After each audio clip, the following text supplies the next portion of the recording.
HSC26 একদিনে physics second পেপারে A+ power strategy. আজকে আমরা কথা বলবো তুমি একদিনটাকে কিভাবে ইউটিলাইজ করবে, তোমার পড়ার রুটিনটা কি হবে, তুমি যদি সেকেন্ড পেপারে তোমার খারাপ অবস্থা হয় তারপরেও তুমি যে আসলে A+ পেতে পারো সেই সম্ভাবনা কতটুকু, কোথায় কত মার্কস পেতে হবে, সেই সবগুলো বিষয় নিয়ে। এবং শুরুতেই সবাইকে বলবো, ফিজিক্স প্রথম পত্র পরীক্ষা যাদের ভালো হয়েছে খুবই ভালো, কিন্তু যারা একটু খারাপ দিয়েছো, MCQ যারা খারাপ দিয়েছো বা CQ যারা খারাপ দিয়েছো, খুব বেশি দুশ্চিন্তা করার কারণ নেই। কারো যদি মারাত্মক লেভেলের খারাপ হয় তাও টেনশন তুমি করো না, কারণ ফিজিক্স সেকেন্ড পেপার এবং ফার্স্ট পেপার MCQ দুটো মিলে কিন্তু পাস আসে, এবং ফার্স্ট পেপার এবং সেকেন্ড পেপার CQ মিলে কিন্তু পাস আসে। সো পাস নিয়েও টেনশন করো না। আর যাদের একটু খারাপ হয়েছে A+ মনে হচ্ছে আসবে না, তারাও চিন্তা করো না, কারণ দুইটা পত্র মিলে ফার্স্ট পেপার এবং সেকেন্ড পেপার মিলে তুমি যদি 160 পাও তাহলেই A+ চলে আসবে। সো দুশ্চিন্তা করার কারণ নেই। পরীক্ষা খারাপ হলেও, পরীক্ষা খারাপ হতেই পারে, হোঁচট তুমি খেতেই পারো, হাল ছেড়ে দেওয়া যাবে না। সেকেন্ড পেপার দিয়ে কামব্যাক দেওয়ার তুমি চেষ্টা করো। সেকেন্ড পেপারের এই যতটুকু সময় রয়েছে তুমি 100% ইউটিলাইজ করো। এই বৈরী আবহাওয়ার মধ্যে তোমরা আসলে এক্সাম দিতে যাচ্ছ, এটাও আসলে একটা খুব একটা বিড়ম্বনার আসলে বিষয়। চাইলেই আসলে এক সপ্তাহ এক্সামটা একটু পোস্টপোন করা যেতে পারতো, অনেকেরই অনেক কষ্ট হচ্ছে সেটা জানি, তারপরেও তুমি তোমার চেষ্টাটুকু চালিয়ে যাও, বাকিটুকু আল্লাহ ভরসা, তো তুমি তোমার পরিশ্রমটুকু করে যাও। আজকে আমরা চলো কথা বলি কীভাবে তুমি একদিনেই A+টা কনফার্ম করবে। সময়টা যেহেতু খুবই কম, সো তোমাকে ইউটিলাইজ করতে হবে খুব ভালো মতো। তো আসো তোমাকে আমি একটু আগে বলি যে ভাই, তোমার অবস্থা যদি খারাপও থাকে তারপরে তুমি যে আসলে A+ পেতে পারো, কোথায় কতটুকু নাম্বার মিনিমাম পেলেও তোমার A+টা আসবে, মিনিমাম, এটা হচ্ছে মিনিমাম মার্কস। তুমি এটা পাওয়ার চেষ্টা করবে না, তুমি চেষ্টা করবে এর চেয়ে আরও বেশি পাওয়ার, সর্বোচ্চ পাওয়ার চেষ্টা করবে, কিন্তু মিনিমাম এত হলেও আসলে তুমি দেখবে তোমার 80 মার্কস অর্থাৎ A+টা কিন্তু চলে আসতেছে। সো ভয় পাওয়ার কারণ নেই। যেমন দেখো, প্র্যাকটিক্যালে আমাদের নাম্বারটা হচ্ছে 25, তো সেখানে তুমি ধরে রাখো যে ম্যাক্সিমাম নাম্বার 24-25, তুমি 25ও পেতে পারো, খুবই ভালো, তাতে তোমার এখানে একটু প্রেশার কমে যাবে। তো ধরে নিলাম যে তুমি 24 পেতে পারো। এখন বাকি থাকলো ক, খ, গ, ঘ, MCQ। ক, খ এর মধ্যে যে 15 নাম্বার তোমার টার্গেট থাকবে, যে কোনো মূল্যে তুমি যেন অ্যাটলিস্ট 10 থেকে 12 পেতেই পারো। সো তোমাকে ক, খতে একটু সময় দিতে হবে। আমরা ক, খ একেবারেই হাল ছেড়ে দিই, যা মন চায় লিখে আসি, নাম্বার কিন্তু দেয় না। তোমাকে একটু প্রত্যেকটা চ্যাপ্টার যখন পড়বা সাথে সাথে তার ক এবং খগুলো একবার করে রিডিং পড়ে ফেলবা। মেন আইডিয়া ঠিক থাকলে যদি সুন্দর করে গুছিয়ে লেখো, তুমি ফুল মার্কসই পেয়ে যাবা। সো এখানে 12 মার্কস, 15 মার্কের মধ্যে ধরলাম যে তুমি 12 পেয়েছো, একটা ক এবং খ তুমি কমনই পড়েনি, পারোইনি, ধরে নিলাম। তোমাকে চেষ্টা করতে হবে 12 পাওয়া কিন্তু চারটিখানি কথা না, লিখলা 12 পেয়ে গেলা তা না, কিন্তু অবশ্যই পারতে হবে। কারণ এবং তুমি দেখবে যে বোর্ডের কক্ষগুলোই ঘুরিয়ে ফিরে কিন্তু আসে, তুমি শুধু বোর্ডের কক্ষগুলোই পড়ে যাও, তারপরে তুমি দেখবে যে 8 থেকে 10 দিন পেয়ে যাচ্ছে আসলে। সো এই জায়গাতে তুমি একটু সময় দিবা, প্রত্যেক চ্যাপ্টার পড়ার সময় তুমি আধা ঘন্টা করে সময় রাখবা, 20 মিনিট করে সময় রাখবা, যতটুকু সময় কুলায়, তো তুমি কখনো একবার দ্রুত পড়ে ফেলবা। হ্যাঁ, তো বসে বসে মুখস্থ করার দরকার নেই। খ নাম্বারটা রিডিং পড়ে মূল কথাটা যে এটা কেন হয়, এই কারণে হয়, মেন কারণটা মনে রাখবা, বাকিটুকু পরীক্ষায় তুমি 1-2 লাইন লিখতেই পারবা। সো এই জায়গাটা তোমাকে সময় দিতে হবে, 12 মার্কস মিনিমাম পেতে হবে। এখন দেখো গঘতে কত, সো গঘতে 5-7টা 35, সো তোমার হচ্ছে 5টা গ 5টা ঘ। এই জায়গাটায় তুমি যদি ভাই মাত্র 3টা ঘ উত্তর করতে পারো, তাও তোমার আসলে A+ পাওয়ার দৌড়ে তুমি টিকে থাকবে। 3টা ঘ, 5টা সিকিউর মধ্যে 3টা ঘ পারছো, আর 3টা ঘ পারছো, 3টা গও পারছো, তার মানে দেখো আসলে দাঁড়াইলো কি জিনিসটা, যে তুমি বেসিক্যালি এখান থেকে পরীক্ষাতে যে 3টা গ 3টা ঘ, তার মানে কয়টা সিকিউ ফুলভাবে পারছো, 3টা সিকিউ একদম ঠিকঠাকভাবে পারছো, আর আরেকটার অনলি গ, অন্য একটা সিকিউয়ের অনলি গ, তাহলে আরও একটা সিকিউর অনলি গ পারছো। তার মানে ধরা যাচ্ছে যে তুমি এখান থেকে 3টা সিকিউয়ের গ ঘ খুব ভালো মতো পারছো, গ প্লাস ঘ খুব ভালো মতো পারছো, হ্যাঁ, এবং আরেকটা সিকিউয়ের তুমি জাস্ট গ পারছো, আরেকটা সিকিউর জাস্ট গ পারছো, তাতেও কিন্তু তোমার 24 মার্কস চলে আসতেছে। এবং মিনিমাম এই মার্কসটা পেলেও তুমি কিন্তু A+ পাওয়ার দৌড়ে টিকে থাকবে। তোমার টার্গেট থাকবে বেশি পাওয়া, চেষ্টা তুমি করবা 5টা গই যেন পারো। দেখো 5টা গ পালে তোমার আরও লাভ, আরও 3 মার্কস বেড়ে যাচ্ছে। MCQ একটু খারাপ হলে তোমার টেনশন নেই, 3 মার্কস পেয়ে রাখলে তোমার সেকেন্ড পেপারে তুমি ফার্স্ট পেপারে তুমি একটু রিকভার করতে পারলা। সো খুব বেশি কিন্তু কঠিন না। তুমি কিন্তু গ নম্বরগুলো একটু প্রত্যেক চ্যাপ্টার যেই 5টা সিকিউ তুমি সিলেক্ট করবা, সেই 5টা সিকিউর গ পারা কিন্তু খুব বেশি কঠিন না। গ নম্বরগুলো সরাসরি সূত্র দিয়ে চলে আসে, তুমিও সেটা জানো যে গ তুমি পারো। এখন তোমার আসলে স্ট্রাগলের জায়গা হচ্ছে ঘ নম্বরটা নিয়ে। তুমি 3টা ঘ নম্বর একটু কষ্ট করে শিখে ফেলবা। কীভাবে শিখে ফেলবা? তুমি 3 থেকে 4টা চ্যাপ্টার, তুমি 4টা চ্যাপ্টার সিলেক্ট করো, সেই 4টা চ্যাপ্টার ডিটেলস তুমি পড়ে ফেলো। 4টা চ্যাপ্টার ডিটেলস পড়ে ফেলবা, মানে প্রত্যেকটা টাইপ পড়ে ফেলবা। ডিটেলস বলতে যতগুলো টাইপ রয়েছে সবগুলো টাইপ ভালো মতো পড়ে একদম প্র্যাকটিস সহ করে ফেলবা 4টা চ্যাপ্টার। তাহলে 4টা চ্যাপ্টার যদি ভালো গুরুত্ব দাও তো 4টা গ পেরে যাওয়া, 3টা ঘ তো অ্যাটলিস্ট পারবা। এবং বাকি চ্যাপ্টারগুলো কি পড়বো না, অবশ্যই পড়তে হবে। এইচএসসির মতো একটা গুরুত্বপূর্ণ পরীক্ষায় তুমি যদি চ্যাপ্টার একেবারে না পড়ে চলে যাও, সেটা ভালো দেখায় না। হ্যাঁ, সো তোমাকে অবশ্যই বাকি চ্যাপ্টারগুলো পড়তে হবে। বাকি চ্যাপ্টারগুলোতে শুধু মেইন টাইপগুলো পড়বা, শুধুমাত্র তোমাকে এখানে অত ডিটেলস পড়ার দরকার নেই, শুধু টু দ্য পয়েন্ট, পরীক্ষায় যা আসে তাই, বেহুদা কিছু তোমার পড়ার দরকার নেই, কারণ সময় নেই। আর তুমি যদি আগে থেকেই ভাই পুরোটা ভালো করে পড়ে আসো, তাহলে তো তোমার আর এইসব স্ট্র্যাটেজি দরকারই নেই, খালি রিভিশন দাও শেষ। কিন্তু যারা পড়োনি, তো তাদেরকে তো আসলে স্ট্র্যাটেজিতেই আগাতে হবে। সো তোমাকে বলবো যে 4টা চ্যাপ্টার তোমার হচ্ছে ফুল একদম সকল টাইপ, 4টা চ্যাপ্টার আমি তোমাকে একদম লিখে দিচ্ছি, দেখো যে 4টা চ্যাপ্টার একদম ফুল টাইপ, সকল টাইপ যা ভাবে আসতে পারে, যে কোনোভাবে আসতে পারে, তোমাকে সেই স্ট্র্যাটেজি রাখতে হবে। বাকি যে চ্যাপ্টারগুলো আছে, বাকি যে 6টা চ্যাপ্টার, বাকি 6টা চ্যাপ্টারের তুমি যেটা করবা, ভালো হয় যদি সময় পাও, আসলে তোমার 5টা বা 6টা চ্যাপ্টার ডিটেলস পড়ে রাখা, যদি তুমি সময় কুলাইতে পারো। এখন তুমি সময় কুলাইতে পারতেছো না, তাহলে তো কিছু করার নেই, তোমাকে 4টা চ্যাপ্টারের সকল টাইপ, আসলে প্রত্যেকটা টাইপ একদম ভালো মতো পড়ে বুঝে লিখে রাখতে হবে। কীভাবে সেটা পড়বা, কোথা থেকে পড়বা সেটা বলে দিব। এখন এই বাকি 6টা চ্যাপ্টারের শুধু মেইন টাইপ, পরীক্ষায় যা আসে তা, বেহুদা কিছু না। তুমি হতে পারে এই যে 6টা চ্যাপ্টার, এই 6টা চ্যাপ্টার যে মেইনটুকু পড়ে যাচ্ছ, এখান থেকে একটা সিকিউ তো তোমার ভাগ্যে লেগে যাবে। একটা সিকিউ তুমি দেখবা যে পরীক্ষায় এসেই পড়বে, যে একদম মেইন টপিক থেকে এসে পড়েছে, মানে যেটা আসার কথা সাধারণত আসে। এই 6টার মধ্যে 6টা না আসুক, তো 6টার মধ্যে 4টা না আসুক, মানে 4টা কোশ্চেন ধরলাম, তো 6টা থেকে 4টা জায়গায় আসবে, ওই 4টা থেকে একটা তো তুমি পারবা, একটার গ তো পারবা। তাও দেখো, একটার গ পারলেও তুমি কিন্তু আসলে দেখো 4টা উত্তর করছিলা, 5টার দিকে এগিয়ে যাচ্ছ। তোমার কিন্তু এখানে মোটামুটি 4টা সৃজনশীল ভালো মতো পারলেই হচ্ছে, অথবা 3টা সিকিউ আর একটার গ, সেটা তো তোমার এটা দিয়ে কাভার হয়ে যাচ্ছে, তোমার পড়াশোনা। কিন্তু বাকি এইটুকু তো পড়ে যেতে হবে, মেনটুকু পড়ে যাবা, কমন যদি পড়ে যায় দিয়ে দিবা, কমন না পড়লে গ ঘ যেটা যতটুকু পারতেছো অতটুকু লিখে আসবা, গ নাম্বারে যা পারো তাই লিখে আসবা। অবশ্যই চেষ্টা করবা কোনো প্রশ্ন কমন না পড়লে এখানে কি কি দেওয়া আছে সেগুলো লিখে ফেলবা।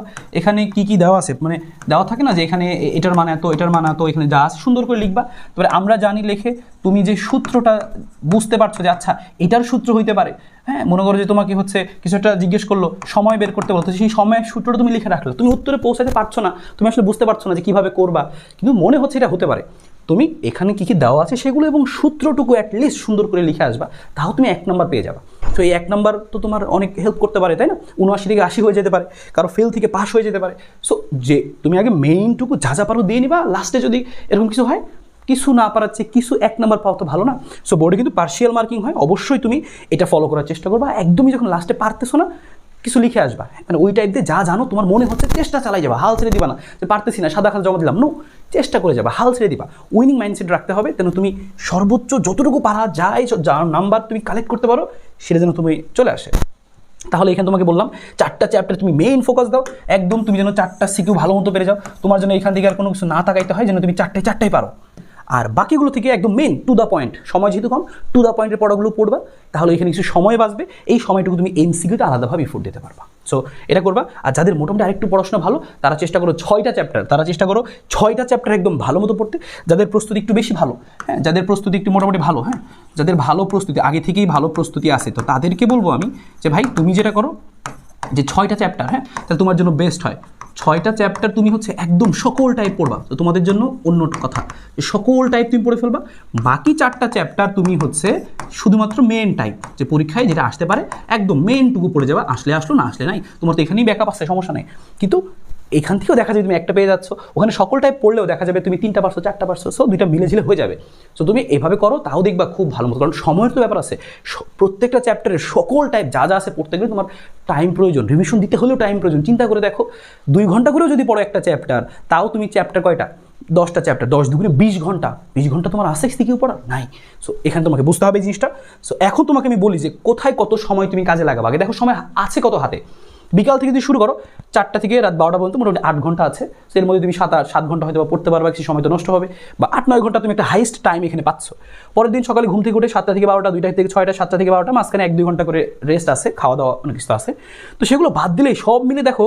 আর পরের দিন সকাল 6টা থেকে 8টা, এক্সামটা একদম মোট 23 ঘন্টা তোমার হাতে আছে। সো 20 ঘন্টা যদি সিকিউতে চলে যায়, বা কী করবা? তাই তোমাকে অবশ্যই 6-4 অথবা 4-6 স্টাডিতে আগাতে হবে। তোমার অবস্থা যদি ভালো থাকে তাহলে 6:4 এই স্টাডিতে আগাও, 6টা খুব ভালো করে, 4টা মেন টাইপ। যাদের অবস্থা একটু খারাপ যে ভাই সব পড়িনি, তারা 4টা খুব ভালো করে, বাকি 6টা শুধু মেন সূত্রগুলো যেগুলো আসা সম্ভাবনা খুবই বেশি, ওগুলো দেখে যাও। কোথা থেকে দেখবা সেটা বলবো। এখন তুমি তাহলে এই টাইমটুকু ম্যাক্সিমাম পাচ্ছ 23 থেকে 24 ঘন্টা, কেউ আরও একটু বাড়াই দিলে 24 ঘন্টা হাইস্ট, তার মানে এর বেশি কিন্তু সে পাচ্ছে না।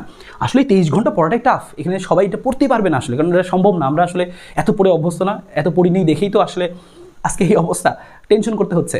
সো তুমি তাও চেষ্টা করো, নিজের সর্বোচ্চ দিয়ে চেষ্টা করো যেন তুমি এখান থেকে 20 ঘন্টা বের করে নিয়ে আসতে পারো অ্যাটলিস্ট।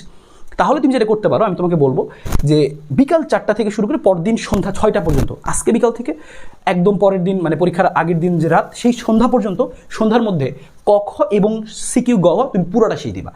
আগে কেন আজকে সিকিউ পড়তে বললাম, কারণ আমার কাছে যেটা মনে হলো যে তুমি যদি আগে সিকিউটা পড়ে ফেলো তোমার একটু বেশি লাভ হচ্ছে। সিকিউটা পড়ে ফেলা তোমার একটা বড় প্রেশার রিলিজ হয়ে গেলো যে না আমি সিকিউ শেষ, পাশাপাশি কখটাও একসাথে পড়ে ফেলবে। একটা চ্যাপ্টার যখন ধরবা আলাদা করে 30 মিনিট হাতে রাখবা যে কখ পড়বো, কারণ কখতে 12 মার্কস অ্যাটলিস্ট পাওয়ার চেষ্টা করতে হবে। সো 30 মিনিট না হোক তুমি 25 মিনিট 20 মিনিট তুমি কখর জন্য রাখবা। এবং এতে করে তুমি দেখো কখ যখন পড়বা, গহ যখন অঙ্ক করবা, তখন কিন্তু সূত্রগুলো রিভিশন হয়ে যাবে, তখন এমসিকিউ পড়তে ইজি হবে। তখন শুধুমাত্র তুমি এমসিকিউ পরের দিন সন্ধ্যা 7টা থেকে 12টার মধ্যে তুমি শুধুমাত্র এমসিকিউ যে থিওরিটিক্যাল কথাগুলো রয়েছে সেগুলো পড়ে যাবা, এবং পাশাপাশি কিছু ম্যাথ তুমি করে গেলা, বা হচ্ছে তুমি এমসিকিউর জন্য যেই ভিডিওটা সেটাও তুমি দেখে যেতে পারো, স্লাইডটা দেখে যেতে পারো। তো সেই কাজটা করবা তুমি। তার মানে এতে করে তুমি দেখো যে সন্ধ্যা 6টা থেকে সন্ধ্যা 6টার মধ্যে তোমার সব কমপ্লিট হয়ে গেলো পরের দিন, এবং 7টা থেকে 12টার মধ্যে তুমি এমসিকিউটা শেষ দিলা। পরের দিন সকালটা জাস্ট রিভিশন, 2 ঘন্টায় কী কী রিভিশন দিবা, কীভাবে রিভিশন দেবো সেটা বলে দিব পরে। সো এই স্টাডি তুমি আগাও বিকাল 4টা থেকে পরের দিন সন্ধ্যা 6টার মধ্যে ক খ সিকিউ ডান একদম প্রত্যেক চ্যাপ্টার। তুমি দেখো কোন চ্যাপ্টারে কত সময় দিতে হবে এটা তুমি বোঝো, এটা আমি বলতে পারবো না, কারণ কোন চ্যাপ্টার তুমি ভালো পারো, কোনটা খারাপ পারো, কোনটা কত সময় লাগবে তোমার উপর ডিপেন্ড করবে। সো তুমি ওইটা মিলে ঝিলে 4টা থেকে 6টার মধ্যে তুমি সকল চ্যাপ্টার 6:4 অথবা 4:6 এই রেশিওতে এই স্টাডিজতে তুমি পড়ার একটা প্ল্যান বানাই ফেলো। এখন তারপরে এমসিকিউ তুমি পড়ে ফেললা সন্ধ্যা 6টা থেকে 12টার মধ্যে। কোথা থেকে পড়বা, কীভাবে পড়বা? দেখো সিকিউর জন্য বলি, সিকিউর জন্য যে আমি 4টা চ্যাপ্টারের কথা বললাম, যে মেইন 4টা চ্যাপ্টার, এই 4টা চ্যাপ্টার তোমার একদম বেস্ট আউটকাম তোমাকে দিতে হবে। যেভাবেই আসুক, যতভাবে ঘুরে আসুক, তুমি সবভাবেই পারো এমন 4টা চ্যাপ্টার নিয়ে আমি একটা ভিডিও বানিয়েছি। তো সেটা হচ্ছে এক ক্লাসে সব চ্যাপ্টারের সিকিউ শেষ না, সব চ্যাপ্টার আসলে অর্ধেক চ্যাপ্টার আসলে সিকিউ শেষ, মানে ম্যাক্সিমাম ওই যে 4টা 4:6 যাদের। আর চেষ্টা করবো ওই বাকি 6টা নিয়ে আরেকটা ভিডিও দিতে, যেন তুমি শুধু মেনটুকু পড়ে গেলা, একদম মেইন জিনিসটুকু, জিনিসটুকু পড়ে গেলা, তাতে তোমার সময়টাও বাঁচলো। সো এই ভিডিওটা তুমি আজকে দেখে ফেলো, ভিডিওটা কিছুক্ষণের মধ্যে আপলোড হয়ে যাবে, সেটা অবশ্যই দেখে ফেলো। এবং এটা অলরেডি এই ভিডিওটা আসলে আমরা অলরেডি দিয়েছি। সো বিভিন্ন আমাদের যে প্লেলিস্টটা ছিল সেই রিভিশন প্লেলিস্ট H26-এর, তো সেই প্লেলিস্টে চলে যাও, সেখানে কিন্তু অলরেডি মানে চ্যাপ্টার ওয়াইজ আলাদা আলাদা করা আছে। কিন্তু সেটাকে আমি আবার একসাথে মার্জ করে কিছু জিনিস একটু কাটছাট করে, অপ্রয়োজনীয় বা যেটা মনে হয়েছে তার দরকার নেই, সো ওরকম কিছু জিনিস একটু কাটছাট করে আমরা কিন্তু একসাথে করে দিয়েছি। তো তোমার জন্য সুবিধা হবে, মানে কোন 4টা চ্যাপ্টার তুমি পড়বা, মানে একসাথে অনেকগুলো চ্যাপ্টার তো দেওয়া, তো ওরকম 4টা চ্যাপ্টার যেখান থেকে তোমার প্রশ্ন আসবে এবং তুমি দেওয়াটা তোমার জন্য সহজ হবে, ওরকম 4টা চ্যাপ্টার নিয়ে একটা ভিডিও করেছি, একটা ভিডিওতে মানে কম্প্যাক্ট করে দিয়েছি। সো এটা তুমি দেখবা, দেখে ফেলো, এবং এটার পিডিএফটি সব কিছু তুমি ভিডিওতে পেয়ে যাবে, কিছুক্ষণ পরে আপলোড হয়ে যাবে। এবং তুমি পরের দিন সকালে তোমার জন্য এমসিকিউটা আমি দিয়ে রাখবো, এমসিকিউ তুমি খুব সুন্দরভাবে দেখে রাখবা, থিওরিটিক্যাল কথাগুলো কী আসতে পারে, ম্যাথ কী আসতে পারে, সব কিছু একসাথে থাকবে পিডিএফে এবং হচ্ছে ক্লাসের মধ্যেও। সো তোমার জন্য গুছিয়ে পড়তে ইজি হবে, ঠিক আছে? সো এই দুইটা তোমার জন্য অনেক বেশি হেল্প হবে, সিকিউ এবং এমসিকিউ সব কিছুর জন্য। সো এইটা একটা কথা থাকলো। সো 4টা হচ্ছে আমাদের মেইন যে 4টা চ্যাপ্টার, আর প্লেলিস্টে তুমি 6টা বা 7টা চ্যাপ্টার পেয়ে যাবা। সো প্লেলিস্টটা তোমরা দেখো HSC 26, তুমি আমাদের দর্পণ একাডেমি এই যে চ্যানেলে আসো, সেই চ্যানেলেই তুমি ক্লিক করে দেখো, হোম পেজে যাও, তুমি দেখবা যে চলে আসবে HSC 26 ফাইনাল রিভিশন প্লেলিস্ট, তুমি পেয়ে যাবা। হ্যাঁ, সো সেই প্লেলিস্ট থেকে তুমি অন্য চ্যাপ্টারগুলো করে ফেলতে পারো, এই 4টা বাদে অন্য চ্যাপ্টারগুলো করতে পারো। তো সবাইকে সেটা বলবো। তো সবার জন্য শুভকামনা থাকলো, অনেক কথা বললাম, এইটুকু জিনিস তুমি ইউটিলাইজ করার চেষ্টা করো, ইনশাল্লাহ তুমি ভালো একটা আউটকাম নিয়ে আসতে পারবা, এই যতটুকু সময় আছে অতটুকু ইউজ করে।